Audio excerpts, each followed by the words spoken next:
Hello guys, welcome back to my channel. আর এই শীতের বিকেলে এরকম কিছু একটা মাখা হলে আর কি যায়। তো তাই আজকে আমি রসালো মাখা করলাম। প্রথমে রসালোটাকে ছাড়িয়ে নিয়েছি,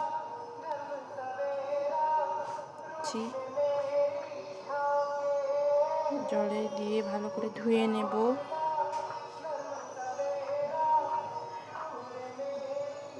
ভালো করে ধুয়ে নিলাম, কেটে নেব।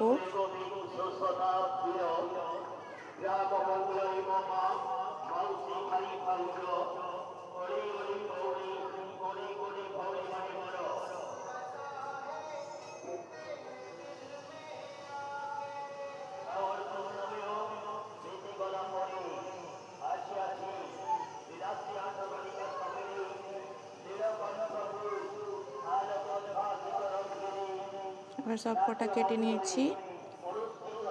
এবার আমি এর মধ্যে নুন দিয়ে দিলাম, লঙ্কার গুঁড়ি দিয়ে দিলাম, ভালো করে মাখিয়ে নিলাম।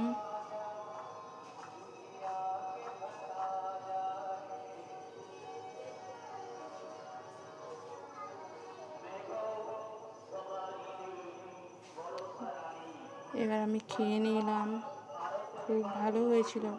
আর তোমরা আমাকে সাবস্ক্রাইব